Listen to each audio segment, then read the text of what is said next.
welcome back to the best thing you watched this week. We have Chris from Movies and Munchies, who seems surprised to be there. Myself, Ruben from the Ruby Tuesday. And today we have an interesting week, because it's been a really busy week. We have lots. It's so much, right, Chris? So much. What these theaters, streaming companies, everybody just needs to get together and figure out their schedule so they don't dump everything in 1 week. So annoying. We go through like a dry spat of just like nothingness. There's this desert. And then the following week, you're just like literally more viewing new content than there is hours in the week.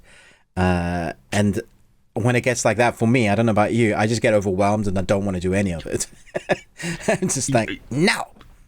Yeah, I'm going home, taking my toys. Yeah. For those on the audio, Ruben decided to just petulantly suck his thumb. I just remembered, is it Liar? Everybody's been so nice to me. Never mind. Okay. The lady with that's the big, in the elevator, right? Yeah. Well, that's because you got big. And then he goes, yeah. Anywho, we got a good lineup of things to talk about this week. Yeah. As always, we have lots in our Patreon, over 60 videos there. Got a great bunch of people that have joined us on Patreon that often will give us a topic to talk about or join us on Patreon, and it starts for just £1. So we're having good fun there. Please support us that way if you can. I think £1 equalizes in dollars to about $1.50. So we've made it as small as possible that can help us, but also we can grow a community there. And as such, we're also growing communities here between Chris's channel. If you haven't heard of Chris's channel yet, it's Movies and Munchies, and sometimes you'll do Munchies, which is great. I'm always interested to see what Munchies is gonna eat. And he does different content to me because I focus a lot on anime and animation, and then world cinema, and Chris will do some of that, but he also does a lot of the big titles and movies that are coming out. So that's always fun to see, so check him out. And mine, like I said, anime. We also have a audio. What's your channel name? Podcast. What's your channel name? Did I not say? No, you just said mine. The Ruby Tuesday. Thanks. There we go. Thanks. Yeah, the Ruby Tuesday. Our podcast is called The Best Thing We Watched. It's just the same thing. Our Patreon is called The Bearded Ones. Yeah, you see, that's where my brain was going. Yeah, because we have beards. I got you. Yeah. But our podcast is on all podcast platforms that you will find them. I think Switcher has died. I don't know if Switcher's there anymore. So if you need to move over from Switcher, there's Apple, Spotify, which is now owning Anchor. So wherever you find your podcast, wherever you listen to, I'm pretty sure we're on that. And again, we've got a great platform there with some people listening to the exclusive content that we do every week. That Chris and I will talk about a movie that we haven't seen for a long time. This week's there's a double helping. What are we talking about? Well, we we revisited Dude, Where's My Car? So there will be words about this movie. There will be. And I watched my first, all the way through, first Studio Ghibli movie. Very excited to talk about that one. We watched Kiki's Delivery Service. So I had to, my wife was watching with me, and so we wanted to choose something that is accessible, I guess, to everybody. Our boys had said, this is a good one. This is a good entry point. So we're like, okay, cool. So we'll talk about that. Nice. Yeah. Also, what's not the best thing that we watched that didn't quite make our list, that's on the audio exclusive content with entertainment news and what we are looking forward to. So I believe that covers everything apart from the movie quiz. Did anybody win last week? Yes, 3 actually. Oh wow! Nostromo, Chris Retzlaff, and Tara Briscoe. Wow! All 3 got them and knew the theme as well. The theme was Robin Williams. So number 1, which number 1 was a deep cut. Not a lot of people like this movie, and it has been quite a while since I've seen it, but I enjoyed it when it came out. Toys. Oh, I love this movie. Did you ever see Toys? Yeah. Yeah. Yeah, that's Quirky, the only one I weird. got out of the three. Oh, nice. Okay. The second one, Good Morning Vietnam. Yeah, I should have got that one. Yeah. Oh, yeah. No, when we were talking about seeing movies, no, I didn't see it a ton in the theater, but seeing it a ton, I have. Okay. Just, yeah. Yeah. And then the third one, Insomnia. Yes. Nice. So that's, Dark. Christopher Nolan, if I'm not Yes, mistaken. it's a and, Nolan film. Yeah, one of his Yeah, first and few. dark. Yeah. Yeah. Yeah. But So really there you good. go. Yeah. But are you ready for this week's? Yeah, let's do it. I think you're going to get this one. This is another theme, but I really think that you're going to get this one because I felt the last ones were a little harder. All right. This one probably should be anyway. Okay, here we go. Number one. When you cross that finish line tomorrow, you'll know. I deliberately left out part of the quote, the beginning of the quote, because it gives away too much. Okay. Okay, number two. The wife was distraught, and we left the little tyke there in the funeral parlor all day. All day. You know, we went back at night, and apparently he had been alone all day with the corpse. He was okay, though. After 2-3 weeks, he came around and started talking again. Great quote. Okay. Well, you think you... Okay, wait, sorry. Let me start over. Well, you think what you want about me. I'm not changing. I like me. My wife likes me. My customer likes me. Because I'm the real article. What you see is what you get. That one rings a bell. Yeah, you know it. That's an emotional one within a very funny and... Anyway, all three movies are great. But, okay, let us know in the comments, please. Just maybe leave a little space so it gives everybody else the opportunity also to know what it is, or Chris, to not know what it is, and I guess. Chris Retzlaff, let me know what those are. I feel like he's going to know. All right. Ruben, though, do you have a question for us today? Sure. If you could turn into any animal, what would you turn into? Ooh. Actually, that's kind of tough. Because I really like the kookaburra, that bird, because it has like this laugh, or this, yeah, it's a laugh. And it makes me, like at the zoo or something, when I've heard it, or even online, I mean, it makes me like laugh incessantly almost because it becomes infectious. All right, let me rephrase the question. Okay. And let me change my battery. Ruben has frozen in a wonderful pose. Rephrasing the question. You turn into that animal, but you stay that animal. Okay. It's not like you have the ability to turn into an animal and you turn back. Yeah. That's the animal. Okay, so once I'm there, I'm there. Yeah. That's it. Yeah. Okay. So it's still a tough question for me because I mean, okay, so the kookaburra I love. I think being an otter, a sea otter, not necessarily a river otter, but a sea otter would be outstanding. I saw a video this week of a fat one who was just laying on his back, scratching his belly. I think at some points my spirit animal is a panda, because if you've ever watched them, I mean, they're so clumsy. They will fall and then just roll someplace. Like that's how they decide, well, okay, I'm already rolling, so I'm just going to continue to do that. They sleep in trees, like they just, like wherever they happen to land. Oh, it's great. I'm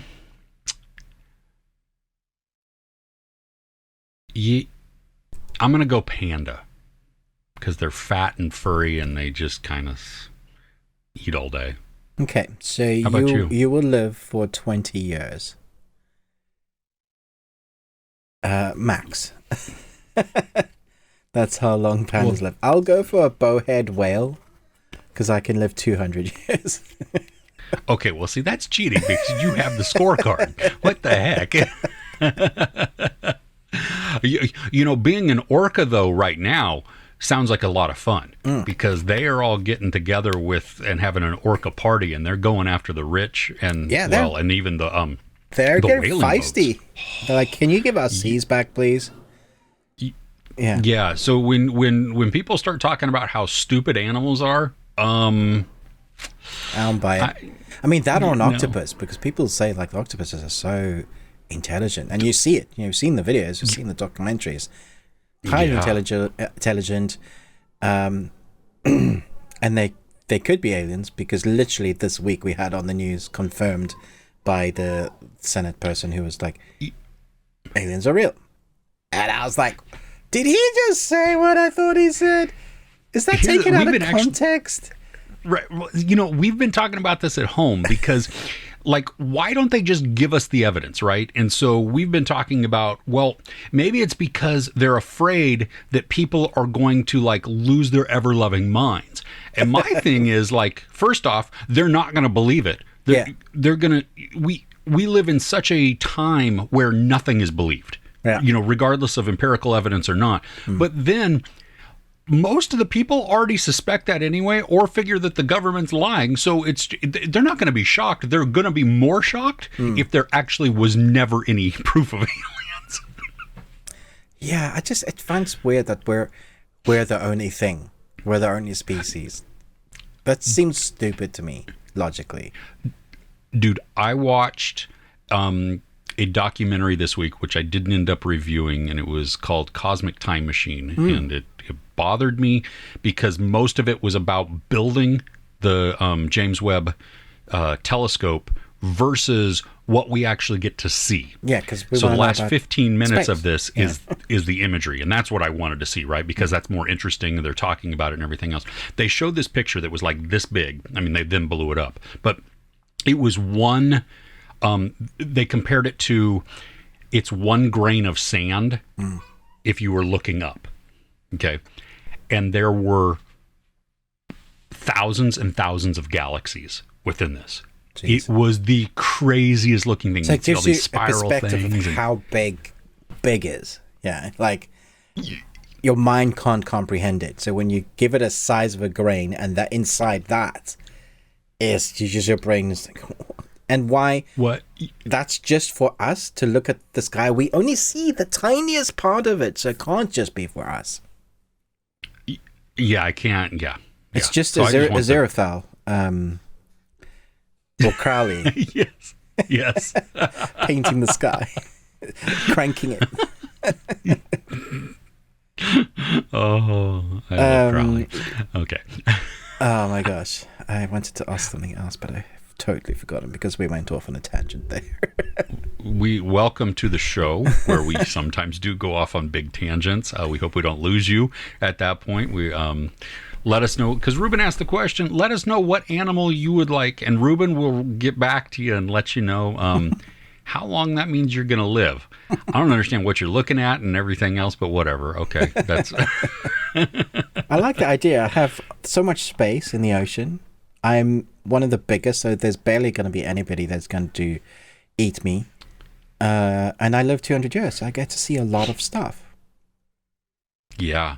And if I go with the intelligence of the human brain, which is, let's be fair, not that intelligent, but intelligent enough, and may have the skills to either destroy whaling guys or know where to avoid them. Yeah.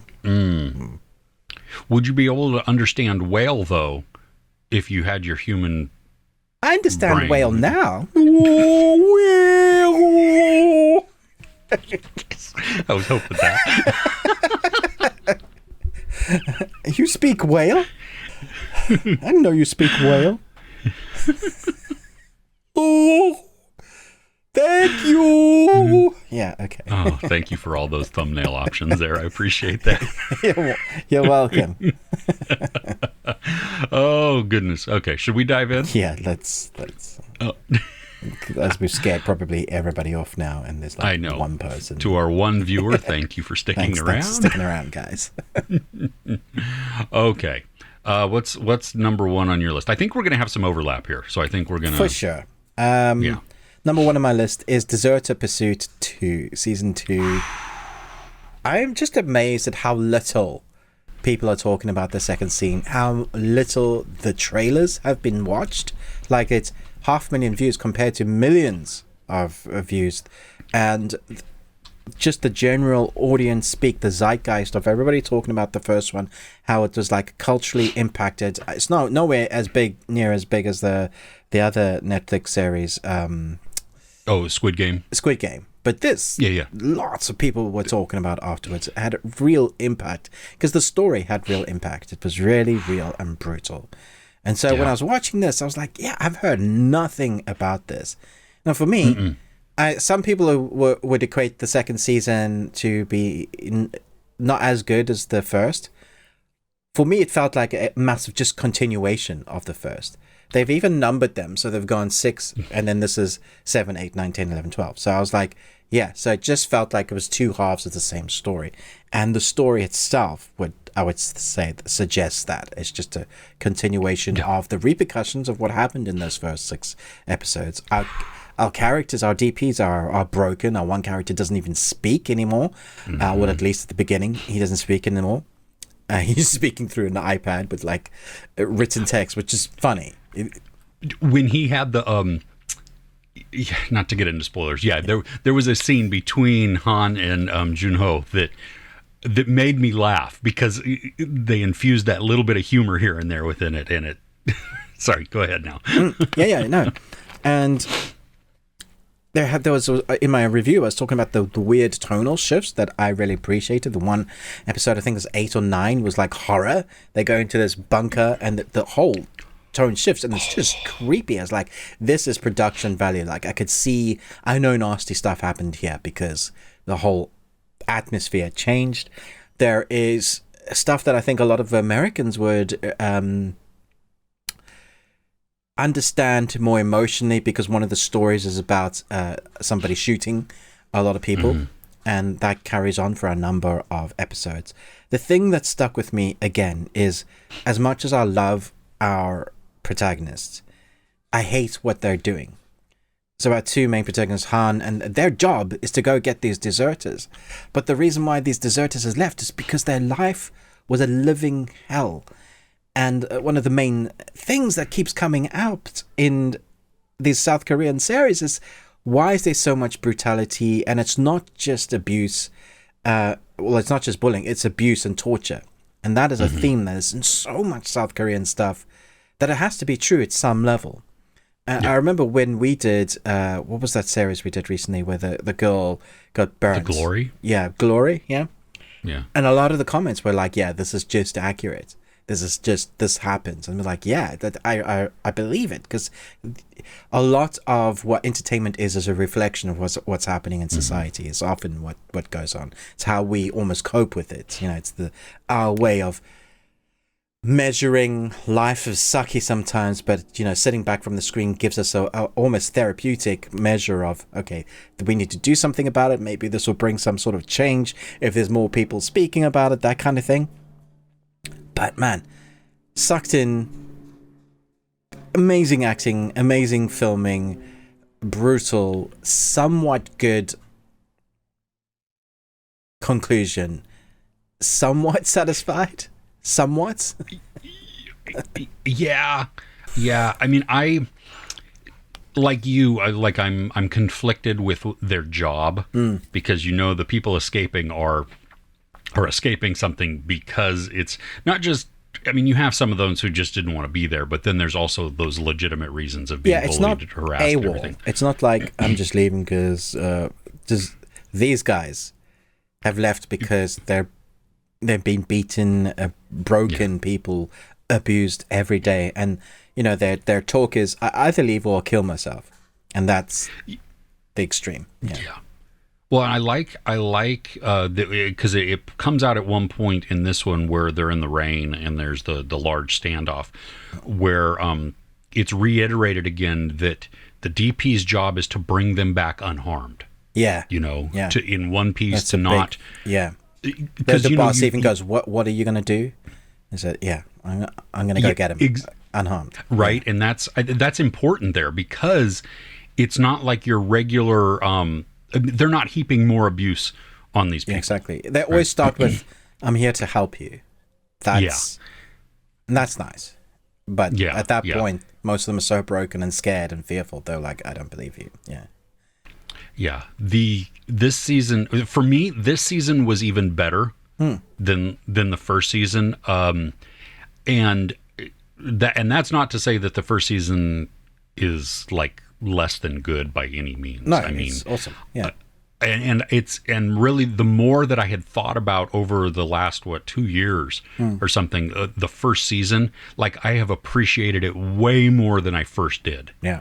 And so the friendship, the camaraderie, the partnership between Han and Junho it makes the show, because you have goofy and very serious. The goofiness with the soundtrack is hilarious sometimes when they're doing chases, and it's like a jazz comedy. And I'm just like, this is so weird. There was, well, and like there in this one, Junho is chasing this person, and it is a long chase, and it becomes comical in certain ways, which I kind of liked, because it was a hell of a chase. It was, yeah. But then like Junho is like just doubled over. I mean, he's like, can't do it anymore. And then there's a clip to it, it changes the scene. And this is a weird electronic bike which only goes straight. Can you turn? Only goes straight. Where can I go? Just it's like the right amount of infusion of just that humor. Sometimes it's subtle, and really most of the time it is. But I like too that we see that Han, who is typically more of the funnier of the two, he gets some very serious moments. Yes, and he does. gets, yeah. So it doesn't make him just as the butt of the joke or as the goof off and the throwaway character. I mean, he's huge purpose within the story. I thought the court scene that led up to that was also very powerful, intense. I mean, just like I was like, because you have all of these other situations, the other movements and you're waiting, and it's building up.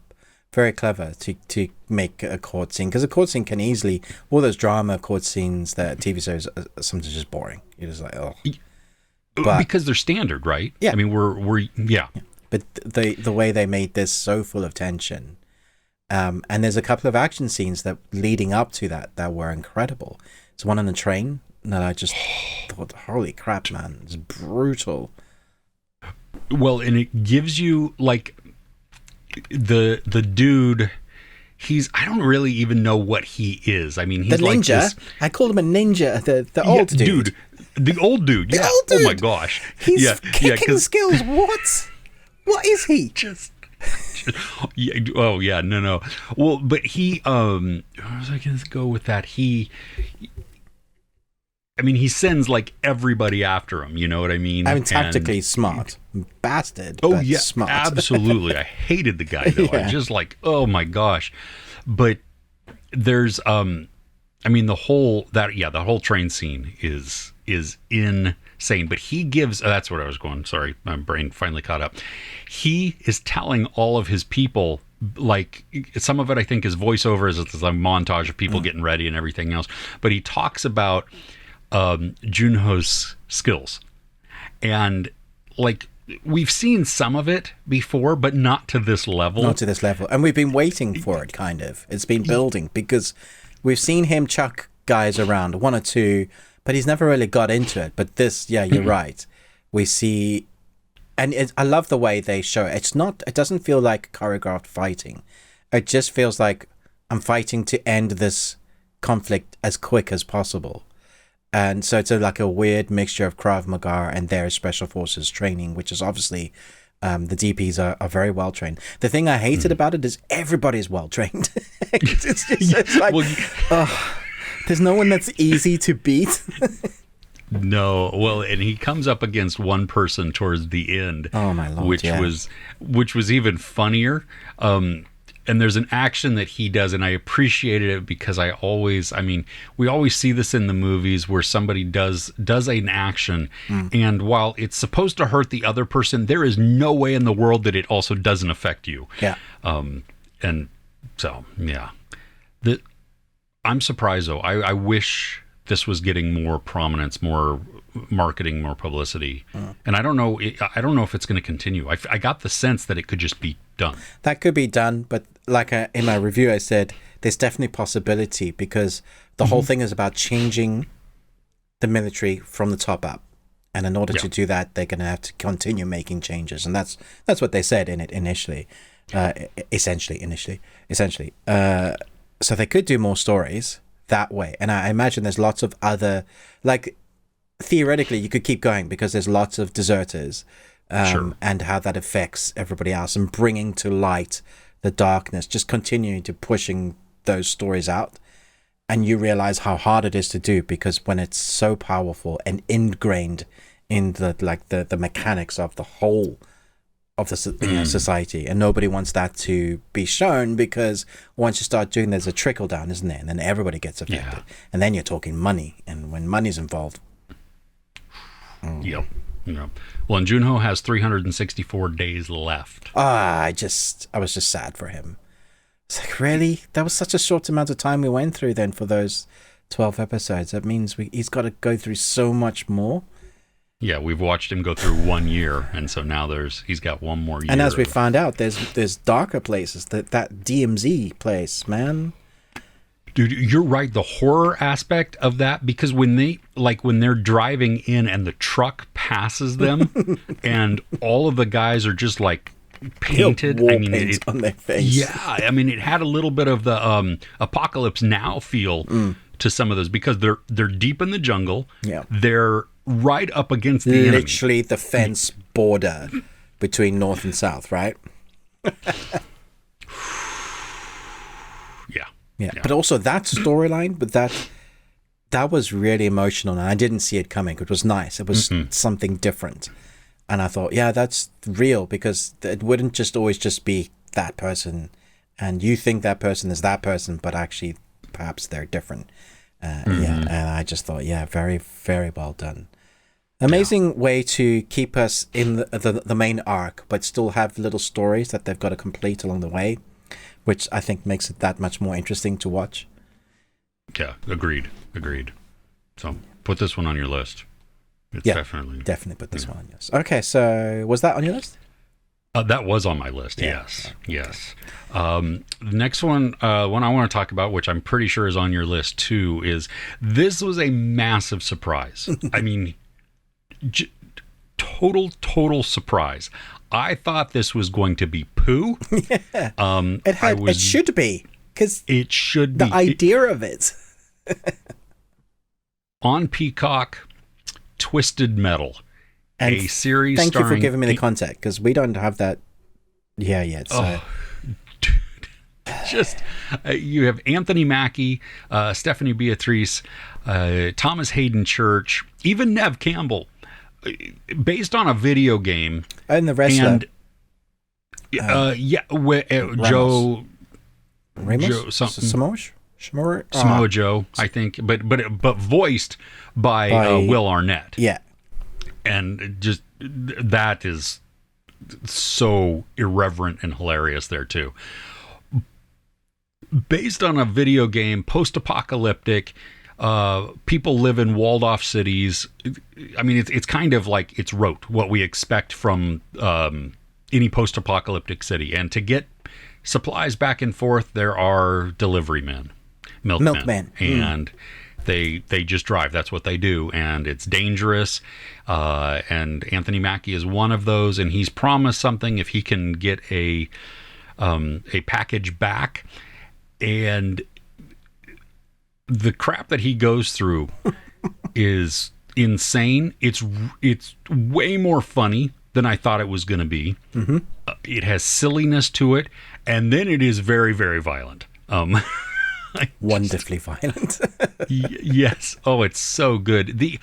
I saw some comments, and people were worried. They're like, it's not sticking to the game, because I guess the game is mostly about a race, and then like some like Colosseum type things or whatever, and like certain characters have way more prominence. This season though is really establishing the world. Yeah, and it's kind of a setup to where the game starts, I think. Yeah. Which, as somebody who hasn't played the game, I mean, I was familiar with the game, but I never played it. This was wonderful because it got me invested not only in just the circumstances of the world, But now the characters within there, and I love Anthony Mackie's character. I love Stephanie. I was amazed at how great Anthony Mackie played his character. Like, just, this is what I've been wanting to see from Mackie for a while. I've seen him some stuff where I've gone, he's fine. I don't mind him in the MCU, but you don't get a lot of moments to shine in the MCU. It's just superhero stuff with superhero dialogue, right? This was his, like, he owned this character. Well, and because of his background too, of there's mystery for him of his own background. Yeah. That we learn things along with him, which I thought was wonderful, because it's, I mean, he's gruff, he's snarky, he's ingenious, and then also becomes very, oh gosh, what's the right word? I mean, he's very sympathetic, because as we learn more and more about him, you're like, oh my gosh, you have a tragic story. And and he's not the only one with a tragic story. So well, he's the person that travels with him for some of it. I kept calling Rosa Salazar.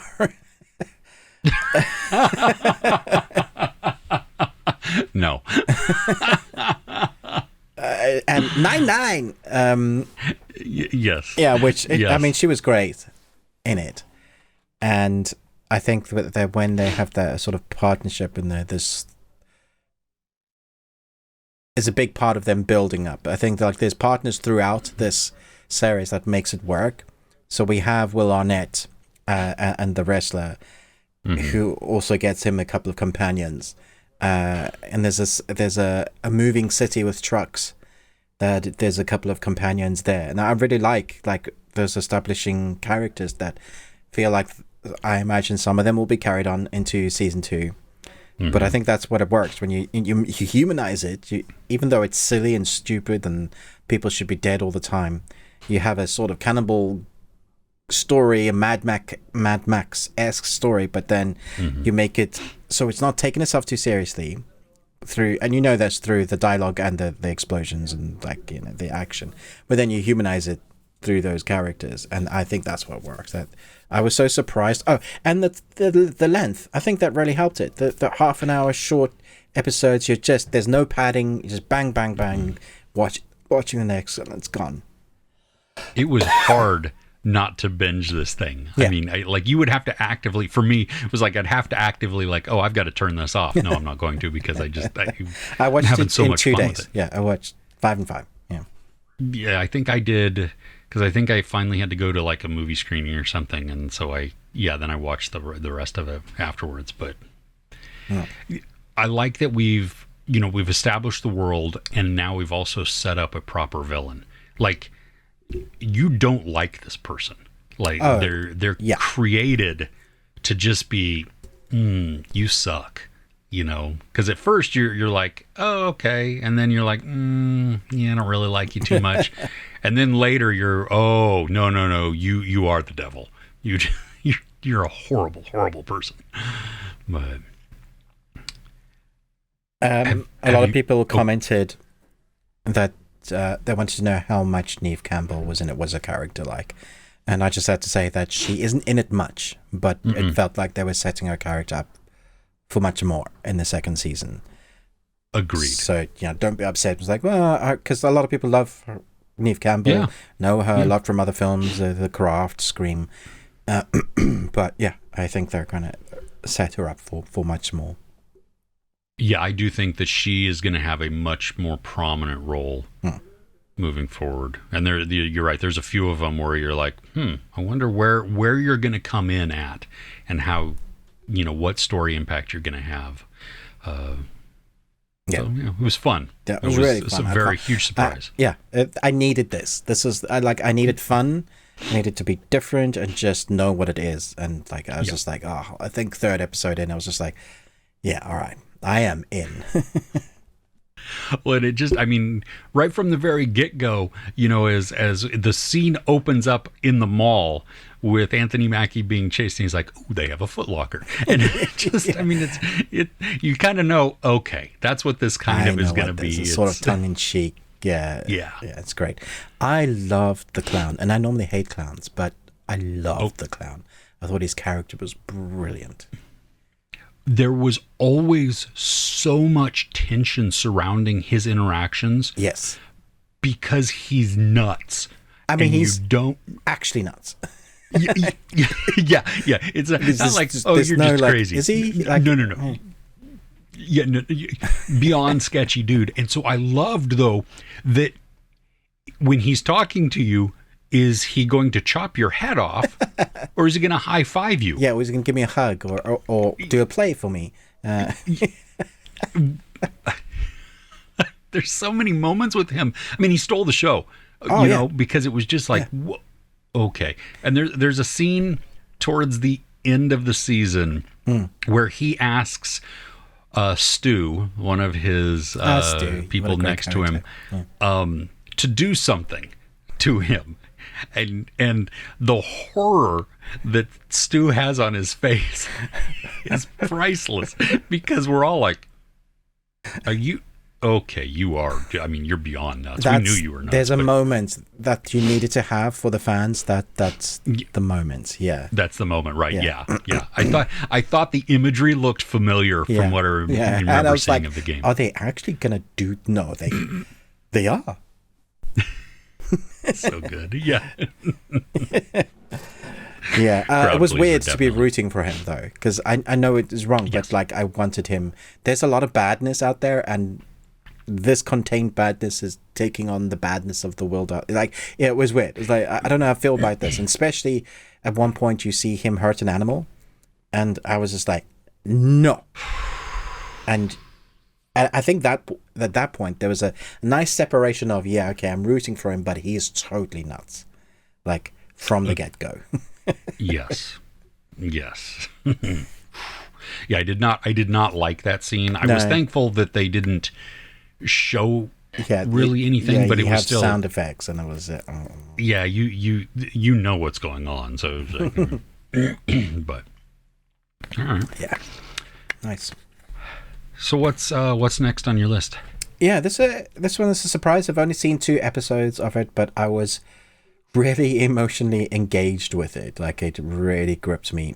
Tyler Sheridan's Spec Ops Lioness. Joe attempts to balance her personal and professional life as the tip of the spear in the CIA's war on terror. I mean, that's a very general list. Just like, what is that, IMDb? Thank you. However, the cast is something that you should be aware of. Zoe Saldana, and she plays the leader of her special ops CIA. She's CIA, but she's like off the books almost. She's got to do stuff that nobody's gonna know about. Her team are one of the teams that saves the world, and you never know about it. It's that, and she's got to be hard because of that. But what the series does is it goes into the effects of the life of the personal family life as well. And so we see when she comes off a stint of like however long she's been away, how that's affected her husband, her kids. You know, it takes a real toll on her mental. Like, it starts off with just losing a team member, and the effect that has, and it's brutal. So what the story is then that she needs to fill a space in that team. And so we get Lisla de Oliveira. Yeah, who plays Cruz. And I love her story. I immediately am rooting for Cruz. I was thinking, like, if I was that person, at what point do you give up? And there's a different mentality, right? She's just got fight in her DNA. And so obviously that's the type of person, and she ends up in the military. There's a quick sort of montage, but the way there's a moment where Cruz needs help, and she falls into this Marine's office, and this Marine dude is literally, this is my land now, and the person that was going to hurt her just immediately realizes, like, oh, I should not mess with this dude. And there was this connection between her going, I need protection, but I also want to protect people. And that's where her career takes off. And I was just like, dude, I am in. And then it gets interesting. The cast continues to be great with Dave Annabelle, who plays Neil, Nicole Kidman, who's like senior over Overwatch, and Morgan Freeman's in there somewhere. But he's listed in the credits. He's on the poster, but we haven't seen him yet in the first 2 episodes. Yeah. I'm definitely in this, and I'm kind of gutted I didn't get screeners or able to. I really want to watch like the whole lot. I just was like absorbed. When I watched it, I got only the first episode as a screener, even though they were dropping 2 at once. And so I reached out because it's Paramount Plus. I was like, hey, do you have the second one so I can kind of get a better idea? And they're like, nope, this is all we have available. Okay, so I need to go back in and watch this episode 2. But I liked episode 1. I thought it was a really good start to it. We're setting up a gritty world, and it's based on a true operation or unit where they have female operatives infiltrate and get close to high target values, like their girlfriend or their wife or their, something like that, somebody in their sphere of influence. So it's not directly next to the target, but it's somebody very, very close to them. Yeah. And that stress, I mean, just even in the first episode, dude, the second one, there's a 10-minute scene. So brutal. It's like, it's part of her training. But it's so brutal. Yeah. And I was just like, dude, how far is too far? Sort of question. Yeah. Well, you get a lot of that because, I mean, you watch Zoe Saldana at the very beginning have to make some choices. Yeah. Which just tear her up. But then it sets up how she then has to switch some of her tactics. Yeah, exactly. She doesn't want to make the same mistakes. Yeah, which is, I mean, you look at it and it's like, oh gosh, that's brutal in and of itself for the things that you're asking, and you're nice. It's very good though. So normally you can tell Tyler Sheridan, if he's creating something, he's doing a good job. Hell or High Water, writer, Wind River, oh my Yellowstone, gosh. Sicario. I mean, flip. Yep. Yeah, he writes some good stuff. Yay! So, all right, so what's next on your list? I went to the theater this week. This came out at Sundance, and I missed it. Yeah. And it has opened up in cities like sporadically, and I think it's just now opening wide, which is still kind of a bummer because Barbenheimer is still just dominating everything. Yeah. So this movie's going to be completely overshadowed. I really wouldn't be surprised if it was out of the theater within a week or 2. Right. But it's called Theater Camp. Yeah, it's not even here. So okay, it is. It's very much an indie film. Okay, it's it's Searchlight Pictures, no longer Fox Searchlight. It's Searchlight Pictures. Ben Platt, sorry, I was just gonna sing the theme. Ben Platt, Molly Gordon, Jimmy Tatro, RuPaul, just some phenomenal characters within this. What it is a theater camp in the Adirondacks in New York, in the mountains there. And it's like a summer camp. And the founder of it, she has a difficulty so that she's no longer able to participate, and her son takes over the operations while she's recovering, and come to find out that the camp is not doing as well as it could. And then that's an underlying storyline, but then you have all of these kids who are theater kids. Is it a musical?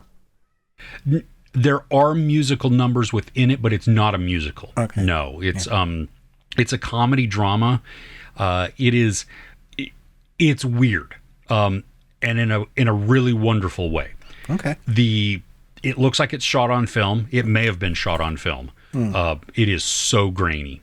The camera work is not going to be for everybody. It's not shaky cam, but it is definite handheld and then guerrilla style. So you have, I mean, the camera will, you could see the steps and everything else, and they'll like move into somebody or then pan over to somebody else really quickly. Some zooms, just things that you normally wouldn't see in a big budget studio film. You know what I mean? Well, according to the trivia, it's shot in 19 days. Wow. Well, I began to appreciate all of the camera style, the filming. Okay. You get used to it. It was jarring at first. And it's definitely weird, but it is a stylistic choice, and they stick with it the entire time. So the consistency is much appreciated there. The stories, I think, are really nice because you have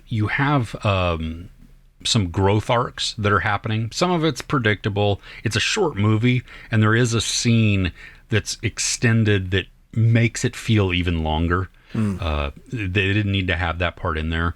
Do you think this needs to be seen at the theater, or is this a good home movie? Oh, you could totally see this at home. The thing, I think, if you were to see it in the theater, though, when we saw at our screening, there was a large contingent of theater people. They were either performers, they worked at a theater, they were in the stage or the lighting department, any of these things. Now, I laughed out loud a bunch through this. They laughed even harder because there were jokes. I'd love to that watch I something just like that with my sister. Yeah, okay. When it's geared toward an audience that like it has general humor that everybody can get, but then it's also a little bit niche where it adds more for the super fans. Yeah. The music, oh my gosh, so you have all these kids who sing in good gravy. Now, I love a musical, right? I love musicals. I know you do, yeah. Yeah.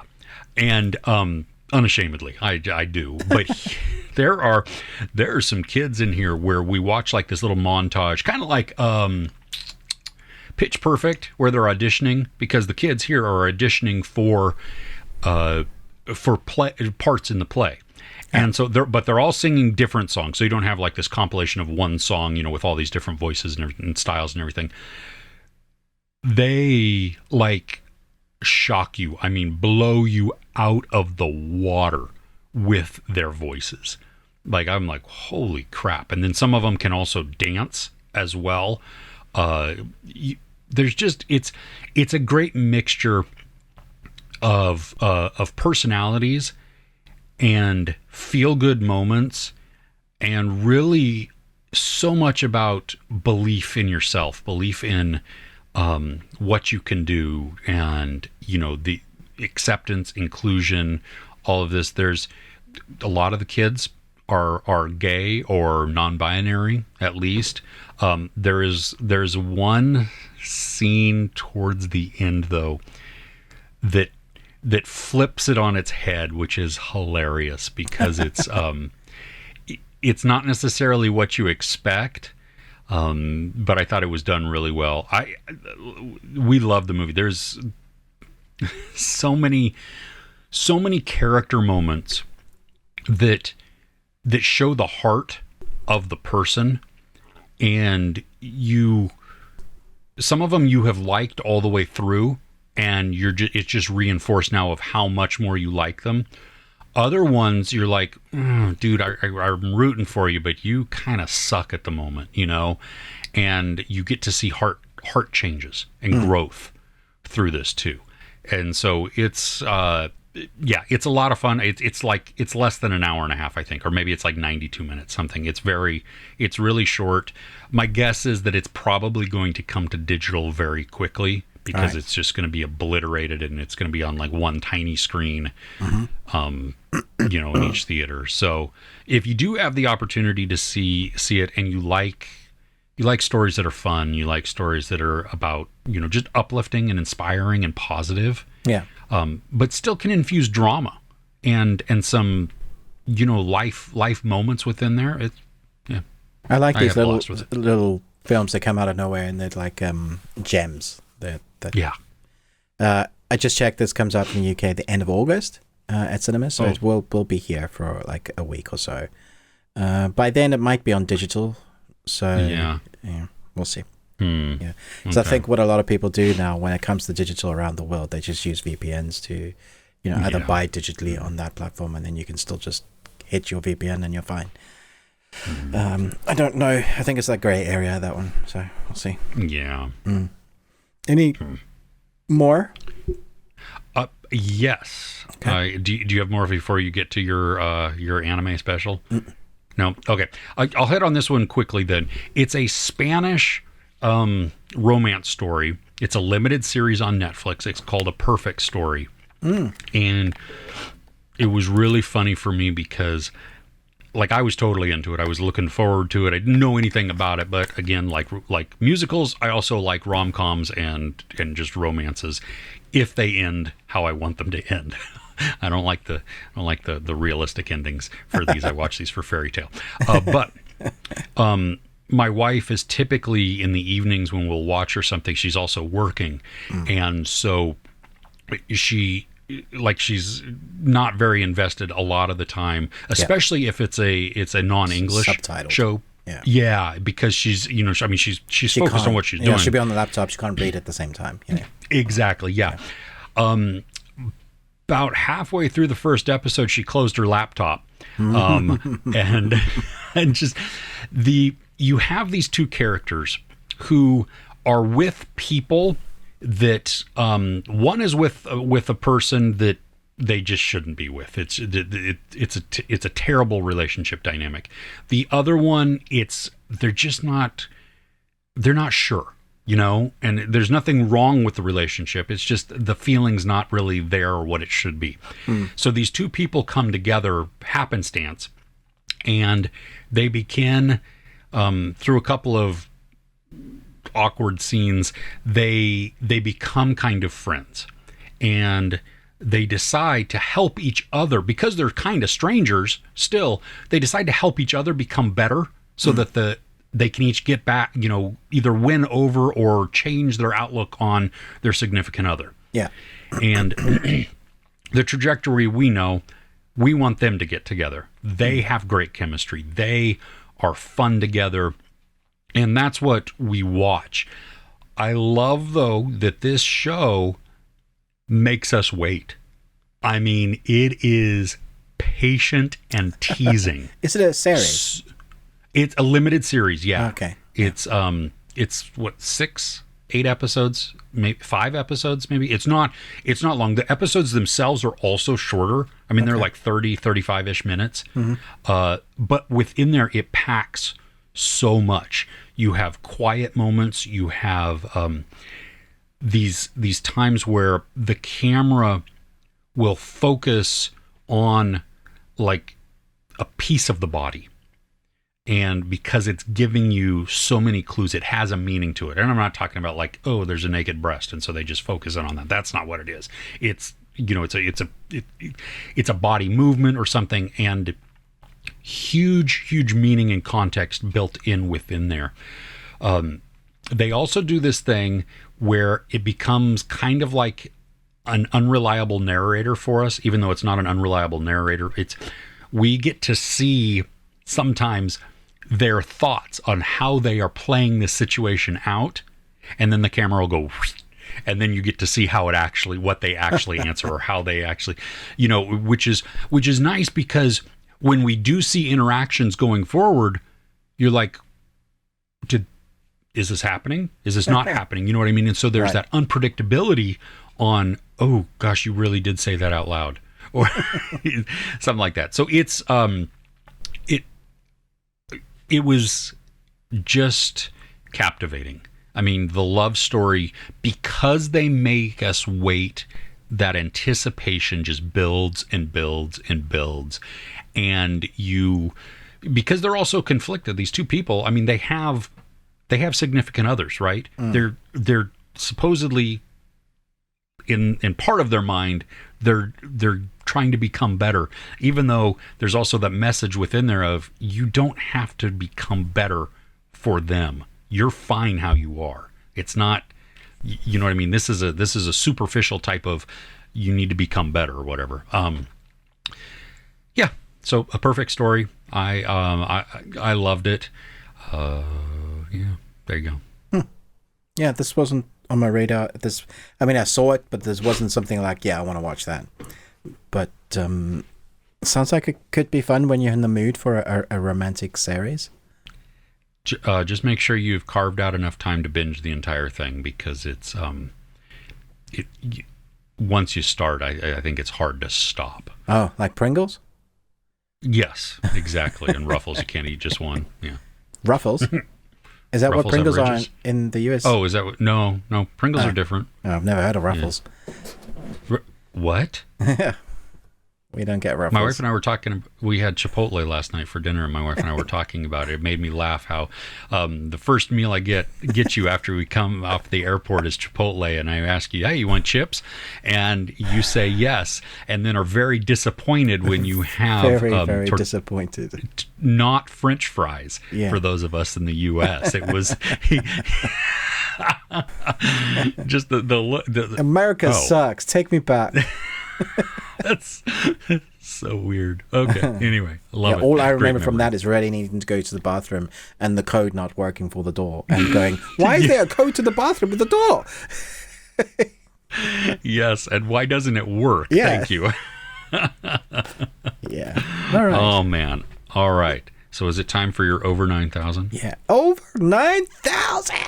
It's over 9,000! Okay, so I'll start with a negative. That Netflix had their new anime second season of Baki Hanma, Hanma, Hanma, season 2 come out. It's a fighting anime, similar to that of Record of Ragnarok that they've just put out. It's basically about one son, Baki, who wants to beat his dad, who is the strongest fighter ever.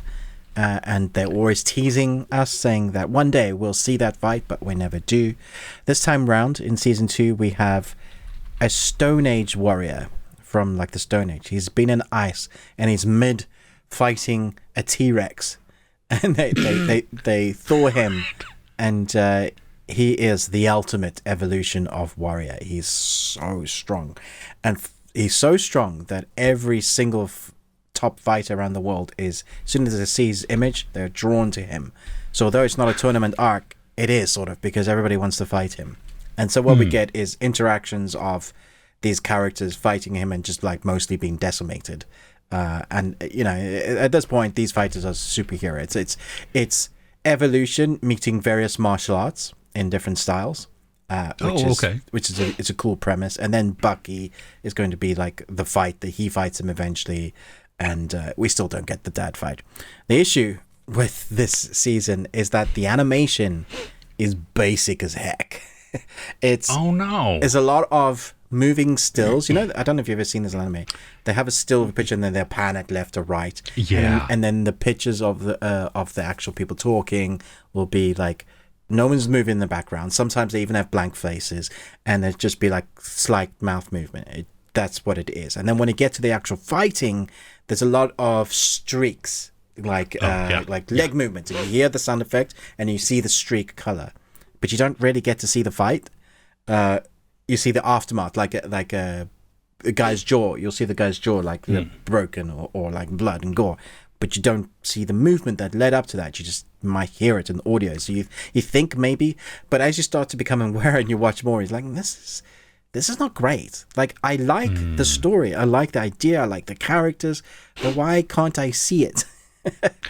So I can't in good conscience continue to go, yeah, this is great. I prefer Kengan Ashura, like, as we reach better quality, Kengan Ashura, Record of Ragnarok, and then the quality goes up from there. Those are three that aren't great, but certainly I think this is near the bottom of the bunch of fighting anime.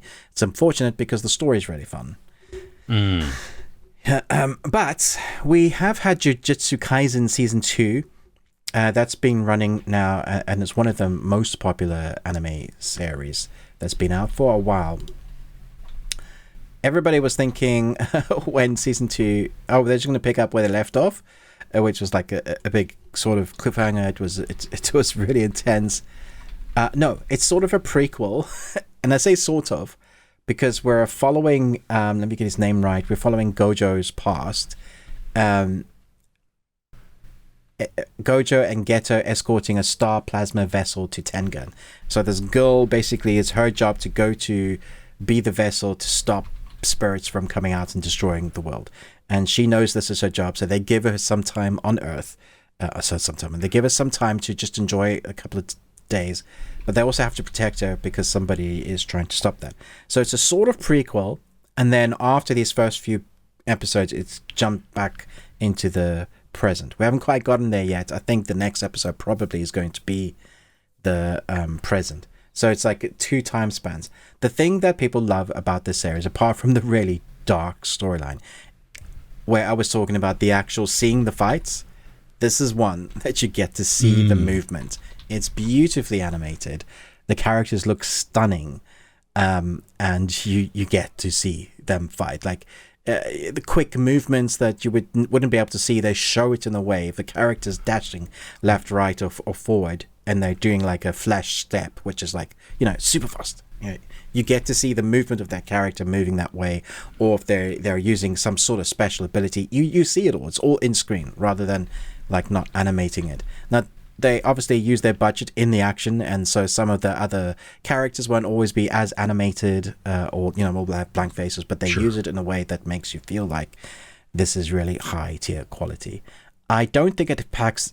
My son was saying to me as well that he just doesn't feel like it packs the same emotional punch as season 1 did. There was also Jujutsu Kaisen 0, the movie, which was excellent. I think the emotional punch is still coming because they're building to that in the second season. So I highly recommend watching that if you've been a fan of that. If you've been a fan of it, you're probably on top of it, or perhaps you're waiting for it to be all out, which I don't blame you. On Disney or Hulu, you can continue watching Bleach, the 1,000-Year War. Remember, I said to you a few months ago that Bleach came back after a massive hiatus, and their animation style is probably the best out at the moment. No joke. The fighting sequences in this are brilliant. I am very happy to say that it's a proper arc story where it's over 9,000. It's classic. These guys are your good guys basically in the first season that you always thought was so powerful just get wiped out. Like they're just done. And then they come back with, we've learned a new move.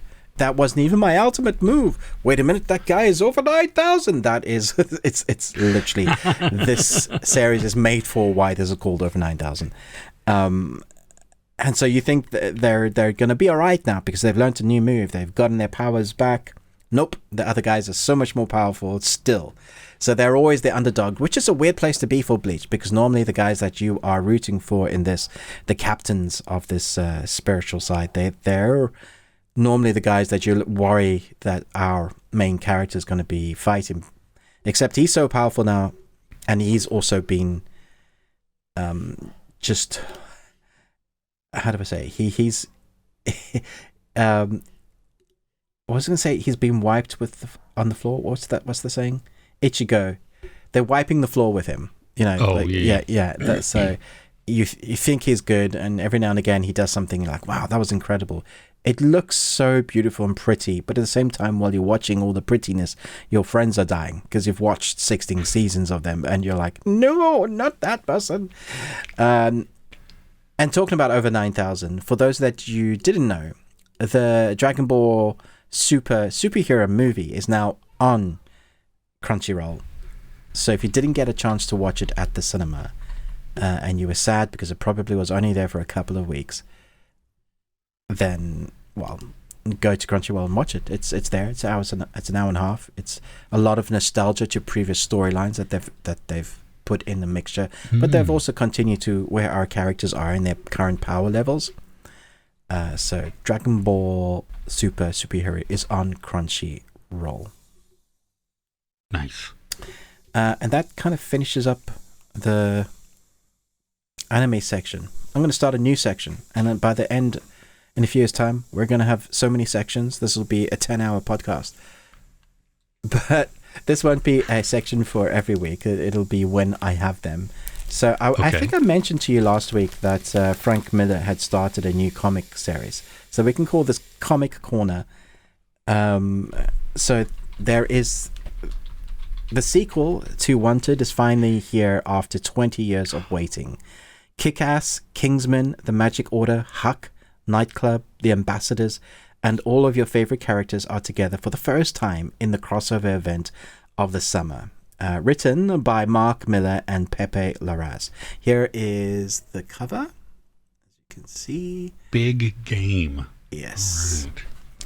I'm looking that up. The art style is as you imagine. It's flipping awesome. Ooh, nice. Very, very well done. But it's the story that we're all here for. I mean, with the art style, obviously, and the dialogue. I didn't know how this was going to work. Because big crossovers, there's so many characters for you to... if you love all those characters, how do you take their stories and put them into one story that kind of works? And the premise is kind of ingenious. It's a world where, let's say, where we are now, Earth, everybody's infatuated with superhero movies. But the reason for that is because at one stage on Earth, all those superheroes were real. But a group of supervillains came and destroyed them all and rewired our brain with whatever powers they have, so that everybody now thinks that superheroes were just in the movies. So the way we express that, because in the deep recesses of our mind, we still know that superheroes were once real. We see that in our entertainment. So we have the MCU, we have the X-Men, we have DC. So all those movies and TV series are now going to cross over, but in like a real life. So now these new superheroes and teams are starting to once again come up into the culture and start to be real again. So the villains need to once again come up with a plan to destroy everything and control us. So basically, we don't know that we're being controlled, and that's a massive cover up. And so that's how they're going to, I guess, put everybody together in one big crossover. So before Big Game, you also mentioned Wanted? Yes. Was that a separate one? No, it's the sequel to Wanted. Yeah. Oh, okay. Okay, I got you. All right. Wow. Dude, that's fun.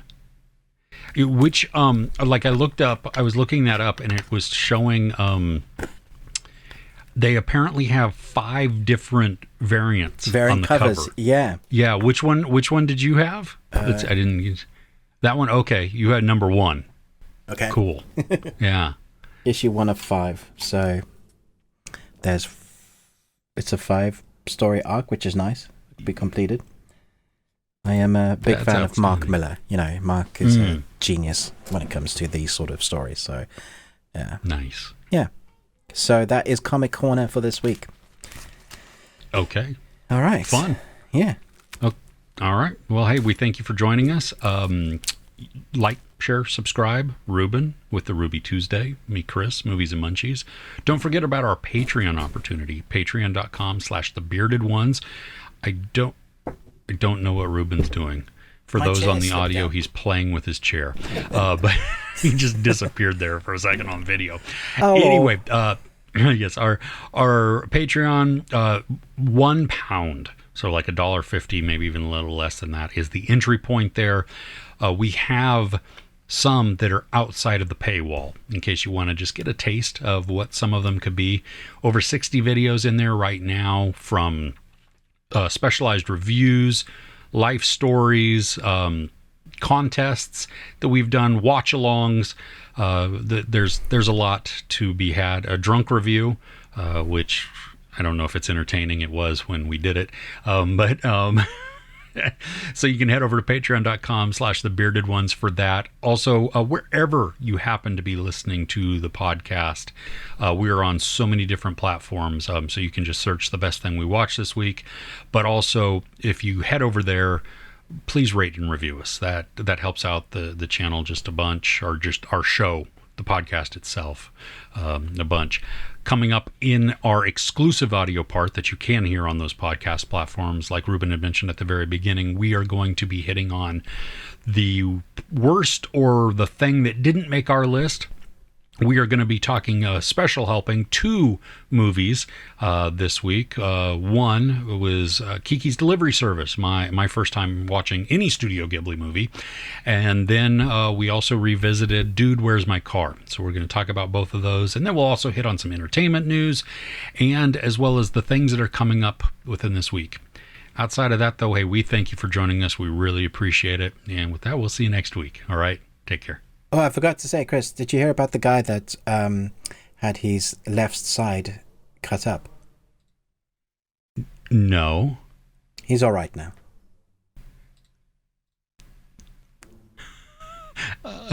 Dang it. Wait. Set that up. There we go. Could you hear that? Yes. Dang it. Yeah. Here we go. Let's do it again. There we go. That's what I was like. Oh, you were waiting. All right. Do you want to hear another one just so you can do it? Okay. Yes. What's E.T. short for? Extraterrestrial? No, because he's got little legs. Yeah! Thank you, everybody. I'll be here all week. Oh, goodness. Okay, fun with sound effects there. He's got little legs. Oh, that's awesome. All right, let's go.